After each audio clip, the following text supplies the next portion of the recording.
Dummy নির্বাচনের কথা স্বীকার করলেন সাবেক সিইসি হাবিবুল আউয়াল। 3 দিনের রিমান্ড মঞ্জুর।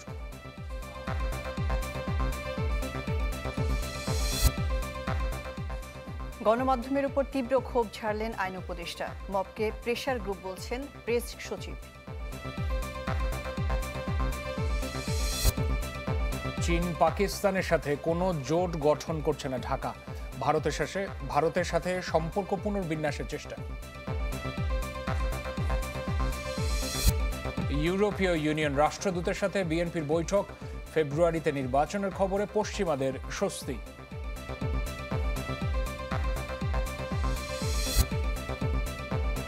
ইসরায়েলের বিরুদ্ধে ইরান জয়ী। যুক্তরাষ্ট্রকে চপেটাঘাত।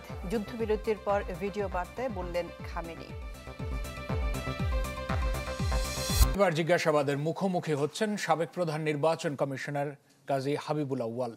আর এই জন্য তার 3 দিনের রিমান্ড মঞ্জুর করেছেন আদালত। তবে আদালতে দাঁড়িয়ে তিনি 2024 সালের ডামি নির্বাচনের কথা স্বীকার করে নিয়েছেন।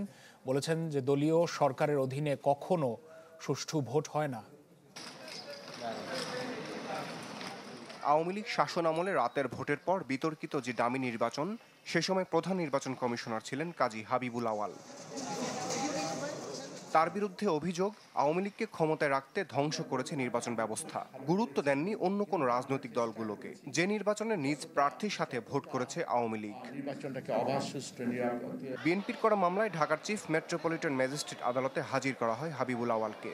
রাষ্ট্রদ্রোহ, ভোট কারচুপি সহ বেশ কিছু বিষয়ে জিজ্ঞাসাবাদের জন্য 10 দিনের রিমান্ড আবেদন করে পুলিশ। শুনানি শেষে 3 দিনের অনুমতি দেন আদালত। ক্ষমতার অপব্যবহার করেছে এবং সে জনগণের সঙ্গে প্রতারণা করেছে এবং সে রাষ্ট্রদ্রোহীমূলক সংবিধান লঙ্ঘন করে রাষ্ট্রদ্রোহী কাজ করেছে এবং সে সরকারের সঙ্গে আঁতাত করে ফ্যাসিস্ট হাসিনাকে ক্ষমতায় টিকিয়ে রাখার জন্য সে অপরাধমূলক ষড়যন্ত্র করেছে এবং এই নির্বাচনের দায় সে সরকারের উপরে চাপিয়ে দেওয়ার চেষ্টা করেছে। শুনানিতে রিমান্ড বাতিল চান সাবেক সিইসির আইনজীবী। আদালতের অনুমতি নিয়ে কথা বলেন তিনি। ডামি একতরফা ভোটের স্বীকারোক্তি দেন হাবিবুল আউয়াল। জানান, ক্ষমতার লোভ আর দলীয় সরকারের অধীনে কখনো ভোট সুষ্ঠু হয় না। রমিজ হুসাইন, চ্যানেল 24, ঢাকা। সাংবাদিকতার জন্য নয়, অপরাধে উস্কানি দেয়ায় সাংবাদিকদের বিরুদ্ধে মামলা হয়েছে। সরকার নয়, এইসব মামলা করেছেন সাধারণ মানুষ। তাই জামিন না দেওয়ার বিষয়ে আইন মন্ত্রণালয়ের হস্তক্ষেপ নেই, এমন দাবি করেছেন আইন উপদেষ্টা আসিফ নজরুল। আর প্রধান উপদেষ্টার প্রেস সচিব বলেছেন, যেটাকে মব বলা হচ্ছে সেটা আসলে প্রেসার গ্রুপ।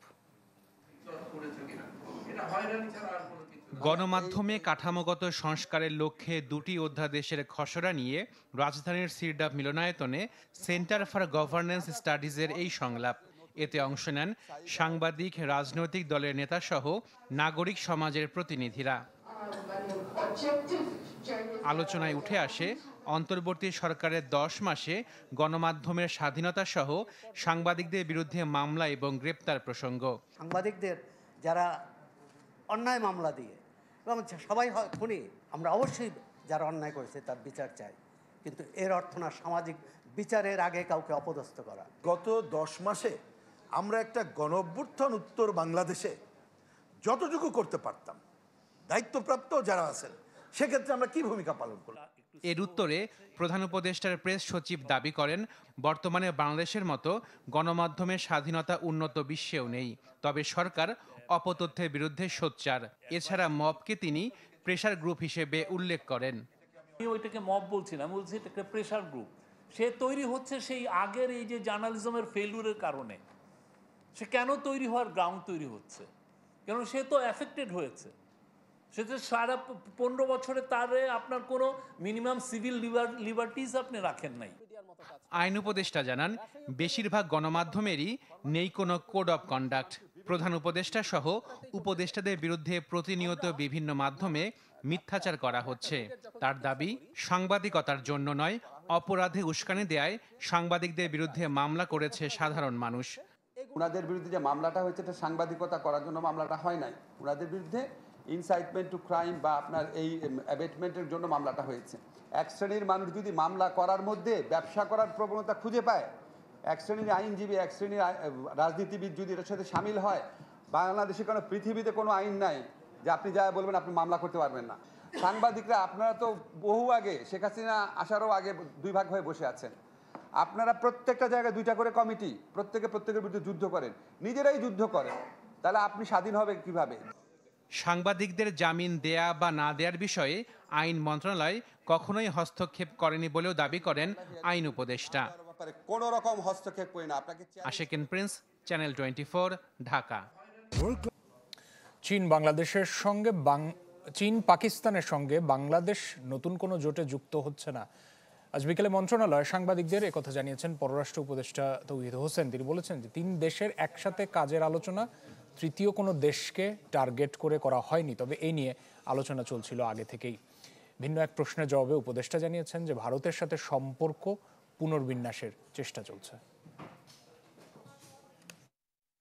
কদিন আগেই পাকিস্তান চীন বাংলাদেশের নতুন ত্রিপক্ষীয় জোটের কথা প্রকাশ করে দেশ দুটির পক্ষ থেকে। সে সময় বাংলাদেশের পক্ষ থেকে জোট হয়েছে কিনা সে বিষয়ে স্পষ্ট কোনো বার্তা ছিল না, তাই বিষয়টি ঘিরে নানা জল্পনা কল্পনা শুরু। আর সেসব প্রশ্নের জবাব দিলেন পররাষ্ট্র উপদেষ্টা ছুটি কাটিয়ে এসে। বললেন, চীন পাকিস্তানের সঙ্গে বাংলাদেশ নতুন কোনো জোটে যুক্ত হচ্ছে না। আসলে কোনো জোট গঠন করছি না আমরা, মূলত উদ্যোগ চীনের, এবং এটা একেবারে অফিসিয়াল পর্যায়ে, এটা কোনো রাজনৈতিক কোনো পর্যায়ে না। এটা একটা ওখানে তো একটা আপনারা জানেন একটা এক্সিবিশন হচ্ছিল, সেটার সাইডলাইনে 3 দেশের পররাষ্ট্র সচিব, অতিরিক্ত সচিব পর্যায়ের 3 মানুষ বসে আলাপ আলোচনা করছে, এবং আলাপ আলোচনা কিন্তু পুরোপুরি ছিল কানেক্টিভিটি, তারপরে ব্যবসা বাণিজ্য বৃদ্ধি, এগুলি বিষয় নিয়ে। এখানে কোনো ধরনের কোনো ওই আপনার যে জোট গঠন যেটাকে বলছে সেরকম ধরনের কোনো কিছু এটাতে ছিল না। ভিন্ন এক প্রশ্নের জবাবে পররাষ্ট্র উপদেষ্টা বলেন, বাংলাদেশ চীন পাকিস্তান একসাথে কাজ করবে নানা ইস্যুতে, তবে এটা তৃতীয় কোনো দেশকে টার্গেট করে করা হয়নি। অবশ্যই তৃতীয় কোনো পক্ষকে টার্গেট করছে না, এটুকু আমি আপনাদেরকে নিশ্চয়তা দিতে পারি। টার্গেট করার কোনো ব্যাপার এখানে নেই। এরকম আরও কোনো দেশ যদি ট্রাইপার্টাইট মিটিং করতে চায়, আমি তো কোনো সমস্যা দেখি না, সেটা আমি করতে রাজি আছি। প্রথমত ভারতের সাথে সম্পর্ক শীতল আমি বলতে চাই না, আমি বলতেছি যে এটা একটা রিঅ্যাডজাস্টমেন্টের পর্যায়ে আছে। আমরা এটাকে এভাবেই দেখি, রিঅ্যাডজাস্টমেন্টের পর্যায়ে আছে, এবং এ ব্যাপারে আমাদের সদিচ্ছার কোনো অভাব নেই। উপদেষ্টা জানান, ইরান থেকে 26 বাংলাদেশি পাকিস্তান সীমান্তে আসছে, সেখান থেকে বিমানে করে দেশে ফেরার কথা রয়েছে। আজকে দিনের মধ্যে 26 জন পাকিস্তানের সীমানার মধ্যে পৌঁছবে। মোর্শেদ হাসিব, চ্যানেল 24, ঢাকা। স্বৈরাচারের উত্থান বন্ধ করতে হলে দেশের স্বাধীন নির্বাচন কমিশন প্রতিষ্ঠার কোনো বিকল্প নাই, এমন মন্তব্য করেছেন বিএনপির স্থায়ী কমিটির সদস্য সালাউদ্দিন আহমদ। আর দলটির আরেক স্থায়ী কমিটির সদস্য আমির খসরু মাহমুদ চৌধুরী বললেন যে অনুদান বা ঋণের বাইরে গিয়ে বাংলাদেশের উন্নয়ন অংশীদার হতে চায় ইউরোপীয় ইউনিয়ন। আওয়ামী লীগ থেকে বের হয়ে 2012 সালের একজন রাজনৈতিক দল নাগরিক ঐক্য গঠন করেন ডাকসুর সাবেক ভিপি মাহমুদুর রহমান মান্না। দলটির প্রতিষ্ঠাবার্ষিকীতে জাতীয় প্রেস ক্লাব অডিটোরিয়ামে এই অনুষ্ঠান, যেখানে বিএনপি সহ বিভিন্ন রাজনৈতিক দলের নেতারা অংশ নেন। আমি একটা জাতীয় সরকার করতে চাই, যারা যারা মিলে এই আন্দোলন করেছি তারা সবাই মিলে আমরা সংস্কার করব। অনুষ্ঠানে প্রধান অতিথি বিএনপির স্থায়ী কমিটির সদস্য সালাউদ্দিন আহমেদ বলেন, স্বৈরাচারের উৎপত্তি বন্ধ করতে হলে দেশে স্বাধীন নির্বাচন কমিশন প্রতিষ্ঠার কোনো বিকল্প নেই। আশা করেন সংস্কার নিয়ে সরকার এবং রাজনৈতিক দলগুলো অন্তত এক জায়গায় ঐকমত্যে আসতে পারবে। আমাদের শক্তি হবে কল্যাণমূলক সবার আগে বাংলাদেশের স্বার্থ, এবং সেদিকে ইনশাআল্লাহ আমরা এগিয়ে যাচ্ছি। আপনারা এখানে সংস্কার নিয়ে অনেকে অনেক কথা বলেছেন, কিন্তু হতাশা কেউ ব্যক্ত করেন নাই, কারণ আমরা সবাই আশাবাদী মানুষ। আলাপ আলোচনা চলছে, তার চাইতে বেশি অবশ্য খানাপিনা চলছে। সময় অনেক লাগছে, কিন্তু আমি বিশ্বাস করি আমরা একটা জায়গায় ঐক্যতে আসতে পারব। এদিকে গুলশানে দলের চেয়ারপারসনের কার্যালয়ে ঢাকায় নিযুক্ত ইইউ রাষ্ট্রদূত মাইকেল মিলারের সাথে বৈঠক করে বিএনপি। পরে দলটির স্থায়ী কমিটির সদস্য আমির খসরু মাহমুদ চৌধুরী বলেন, আগামী সংসদকে সহযোগিতা করতে আগ্রহী ইইউ। অনুদান বা ঋণের বাইরে গিয়ে বাংলাদেশের উন্নয়ন অংশীদার হতে চায় তারা। বাংলাদেশের আগামী দিনের উন্নয়নের সাথে তারা সহযোগী হতে চায়। তাদের শুধুমাত্র তাদের যে আমাদের ওই অনুদান ঋণ এর বাইরেও তারা অন্যভাবে অর্থায়নের চিন্তা করছে, যে নতুন নতুন অর্থায়নের অনেক পোর্টফোলিও, অনেক চিন্তা আছে। এই সময় ফেব্রুয়ারিতে নির্বাচন আয়োজনের বিষয়ে স্বস্তির কথা জানান ইইউ রাষ্ট্রদূত। আগামী দিনে পার্লামেন্টকে তারা সহযোগিতা করতে চাচ্ছে। শাহনেওয়াজ বাবলু, চ্যানেল 24, ঢাকা। এনবিআর চেয়ারম্যানকে কালকের মধ্যে অপসারণের আলটিমেটাম দিয়েছে সংস্থাটির সংস্কার ঐক্য পরিষদ। অন্যথায় শনিবার থেকে কমপ্লিট শাটডাউন ও মার্চ টু এনবিআর কর্মসূচির ঘোষণা দিয়েছে তারা। অভিযোগ, অর্থ উপদেষ্টার সাথে আলোচনার জন্য ডাকা হয়নি আন্দোলনকারীদের। সংকট সমাধানে প্রধান উপদেষ্টার হস্তক্ষেপও কামনা করেন তারা। এনবিআরে অসন্তোষের শুরুটা হয় 12 মে রাজস্ব নীতি ও ব্যবস্থাপনা বিভাগ নামে দুটি আলাদা বিভাগ করে অধ্যাদেশ জারির পর থেকেই। অধ্যাদেশে এনবিআর সংস্কার বিষয়ক পরামর্শ কমিটির সুপারিশের পুরোপুরি প্রতিফলন হয়নি অভিযোগ করে তা বাতিল চেয়ে আন্দোলনের নামে এনবিআর সংস্কার ঐক্য পরিষদ। আন্দোলনের মুখে পিছু হটে অর্থ মন্ত্রণালয়। অধ্যাদেশ স্থগিত করা হয় 31 জুলাই পর্যন্ত। বলা হয় আনা হবে সংশোধনী, ভাগ নয়, অংশীজনদের মতামতের ভিত্তিতে জাতীয় রাজস্ব বোর্ডকে তৈরি করা হবে সরকারের স্বতন্ত্র ও বিশেষায়িত প্রতিষ্ঠান হিসেবে। এমন আশ্বাসে প্রত্যাহার করা হয় আন্দোলন। পরে নিপীড়নমূলক বদলি, অধ্যাদেশ বাতিল, এনবিআর চেয়ারম্যানের অপসারণ সহ নানা দাবিতে সোমবার থেকে আবারও কলমবিরতি ও অবস্থান কর্মসূচি পালন করে এনবিআর সংস্কার ঐক্য পরিষদ। সমস্যা সমাধানে কর্মকর্তাদের বৈঠকে ডাকেন অর্থ উপদেষ্টা। তবে এমন কোনো প্রস্তাব পাননি বলে জানান আন্দোলনকারীরা। আলোচনায় ডেকেছেন বিসিএস কর এবং বিসিএস কাস্টমস ও এক্সাইজ ক্যাডারের প্রতিনিধিগণকে। যেহেতু এনবিআর সংস্কার ঐক্য পরিষদকে আলোচনায় ডাকা হয়নি, তাদের কোনো প্রতিনিধিকে উক্ত আলোচনায় অংশগ্রহণ করার কোনো সুযোগ রাখা হয়নি, সেহেতু এই আলোচনায় এনবিআর সংস্কার ঐক্য পরিষদের অংশগ্রহণের বিষয়টি বরং অবান্তর। সংবাদ সম্মেলনে সংস্কার কার্যক্রম এগিয়ে নিতে শুক্রবারের মধ্যে এনবিআর চেয়ারম্যানকে অপসারণের আলটিমেটাম দেন তারা। এক দফা দাবি মেনে নেওয়া না হলে শনিবার থেকে নতুন কর্মসূচি দেয় এনবিআর সংস্কার ঐক্য পরিষদ। দেশ ও রাজস্ব ব্যবস্থাকে অস্থিতিশীল করার অপচেষ্টায় লিপ্ত এনবিআর এর বর্তমান চেয়ারম্যানকে আগামী 27 জুন 2025 খ্রিস্টাব্দ তারিখের মধ্যে অপসারণ করা না হলে লাগাতার শাটডাউন কর্মসূচি চলবে। সারা দেশের ট্যাক্স, কাস্টমস ও ভ্যাট বিভাগের সকল দপ্তর থেকে এনবিআর অভিমুখে মার্চ টু এনবিআর পালিত হবে। এর আগে দুপুর 12টা থেকে এনবিআর ভবন অবরুদ্ধ করে রাখে আইনশৃঙ্খলা বাহিনী। মইনুল হাসান, চ্যানেল 24, ঢাকা। সারা দেশে একযোগে শুরু হলো এইচএসসি এবং সমমানের পরীক্ষা। প্রথম দিন অনুষ্ঠিত হয় বাংলা প্রথম পত্রের পরীক্ষা। এবারে 11টি শিক্ষা বোর্ডের অধীনে পরীক্ষার্থী 12,51,111 জন। রাজধানীতে পরীক্ষা কেন্দ্র পরিদর্শন শেষে শিক্ষা উপদেষ্টা CR আবরার জানিয়েছেন, প্রশ্ন ফাঁস রোধে কঠোর অবস্থানের সরকার। এবছর ফলাফল দ্রুত প্রকাশ করার কথাও জানিয়েছেন তিনি। সামনে বিশ্ববিদ্যালয়ের হাতছানি, শেষ হবার পালা উচ্চ মাধ্যমিকের গণ্ডি। সেই প্রত্যাশাকে বুকে পুষে কেন্দ্রে আসছে এসএসসি ও সমমান পরীক্ষার্থী। করোনা প্রতিরোধে নির্দেশনা মেনে বেশিরভাগই মাস্ক পরে এসছেন কেন্দ্রে। ইলেকট্রনিক ডিভাইস নিয়ে প্রবেশই ছিল কড়াকড়ি। সবাই নিয়ম মেনে কমপক্ষে 30 মিনিট আগে হলে এসেছেন। তবে বৃহস্পতিবারের যানজট ঠেলে 2-1 দেরিও করে ফেলেছেন।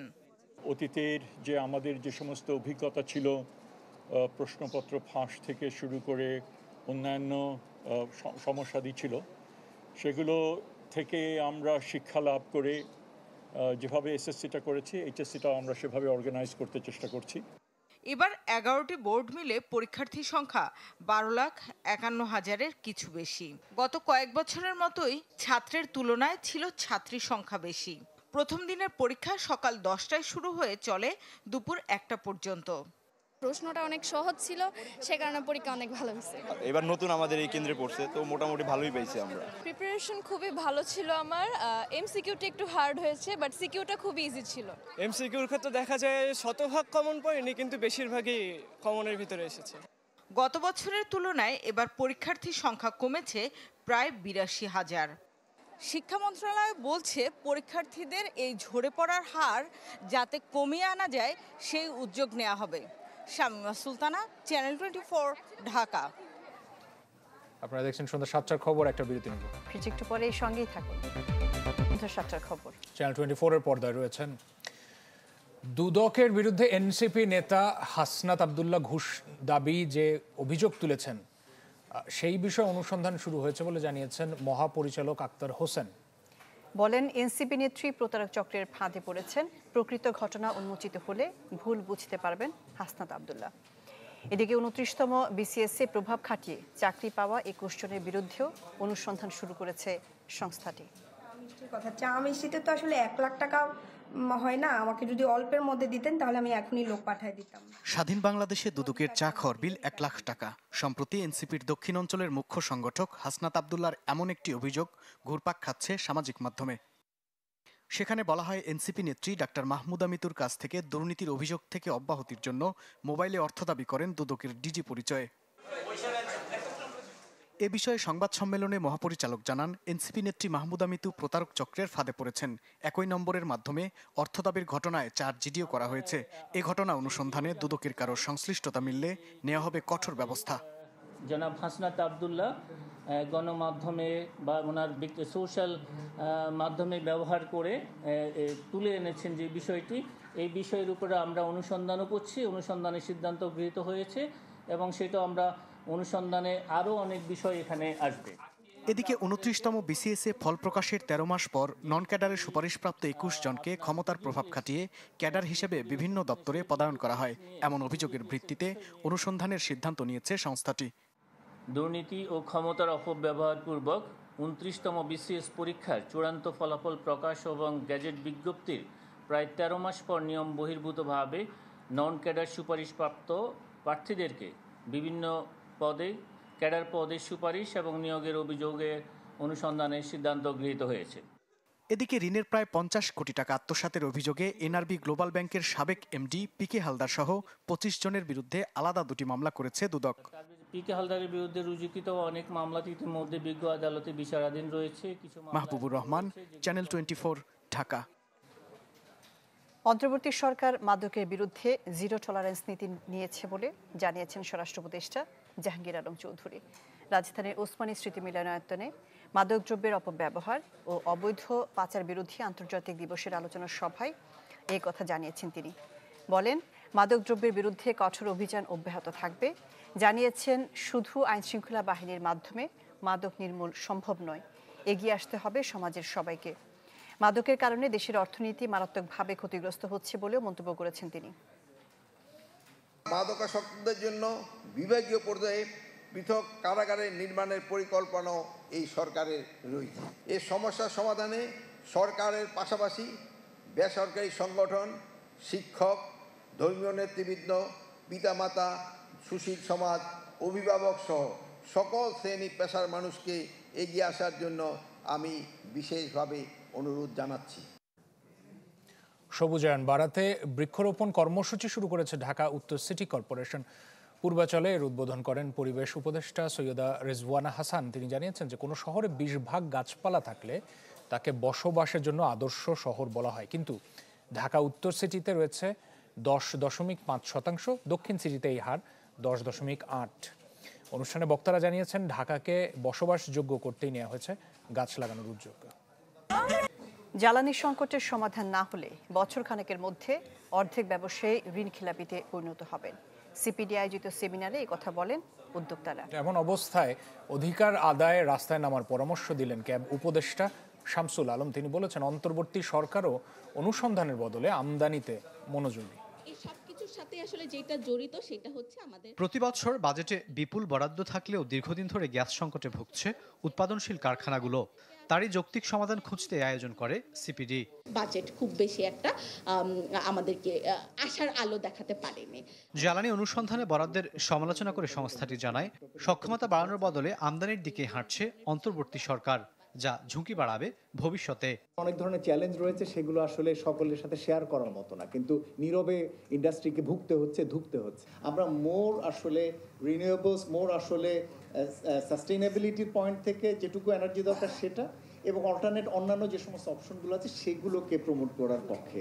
আমাদের ভিশনটা কি, সেই ভিশনটাও যদি হয় energy transition towards more green and clean, তাহলে তার রিফ্লেকশন এখানে থাকার দরকার ছিল, কিন্তু আপনি পাবেন না। উদ্যোক্তারা বলেন, গ্যাস সংকটে মারাত্মক হুমকিতে উৎপাদন ব্যবস্থা। এমন অবস্থা চললে বছর খানেকের মধ্যে অর্ধেক ব্যবসায়ী ঋণখেলাপিতে পরিণত হবে। আমাকে মাফ দেওয়ার মতন কোনো মানুষ আল্লাহ তাআলা ছাড়া নাই। ব্যাংক মাফ দেয় না, ইন্স্যুরেন্স মাফ দেয় না, কোনো ফিনান্সিয়াল ইনস্টিটিউশন মাফ দেয় না। তিতাস বা পেট্রো বাংলা যিনি আমাকে গ্যাস দেন উনিও কিন্তু 23 তারিখের পরে মাফ দেয় না, কাচিটা নিয়ে লাইনটা কাটার জন্য রেডি থাকেন। ইন্ডাস্ট্রি কি বন্ধ করে দিব? আসলে বন্ধ হয়ে যাবে সেটা আলাদা জিনিস, কিন্তু আমরা সামনে কিভাবে অগ্রসর হব আমাদের কথা কি কেউ শুনবেন? কারণ আমার সিআইবি রিপোর্ট আপনি হেল্প করবেন না আর কেউ হেল্প করবেন না, আপনারা যেখান থেকে যেই পজিশন থেকে আসেন না কেন, আমার সিআইবি রিপোর্ট আমাকে দায়িত্ব নিয়ে করতে হবে। আমরা বলেছিলাম আমরা এই প্রাইস দিতে পারবো, দিব, যদিও কষ্ট হবে, তারপরও আপনারা আমাদেরকে আনইন্টারাপ্টেড সাপ্লাই দিবেন। এ সময় জ্বালানি নীতি নিয়ে অন্তর্বর্তী সরকারের সমালোচনা করেন জ্বালানি বিশেষজ্ঞ ডক্টর শামসুল আলম। অধিকার আদায়ে পরামর্শ দেন ব্যবসায়ীদেরকে রাস্তায় নামার। আপনাদের প্রতি ঘৃণা বাড়ায় না, অধিকার প্রতিষ্ঠিত করার জন্য লড়াই আসেন, আমার সঙ্গে রাস্তায় নামেন। আদালতে আসি, আপনারাই আদালতে যাওয়ার পয়সা জোগাইছেন এর আগে, এখন এগুলো কেন বোঝেন না যে আপনাদেরকে অধিকার প্রতিষ্ঠিত করতে হবে? সরকারি প্রতিষ্ঠানগুলো এখনো ফ্যাসিস্টের মতো আচরণ করছে বলে জানান ক্যাব উপদেষ্টা। যদি আপনাদের অবস্থা এই হবে তাহলে 5ই আগস্টের কোনো দরকার ছিল না। রাকিব আল জাবেদ, চ্যানেল 24, ঢাকা। সন্ধ্যা 7টার খবরে নিয়েছি আরেকটি বিরতি। আরো খবর নিয়ে একটু পর আসছি।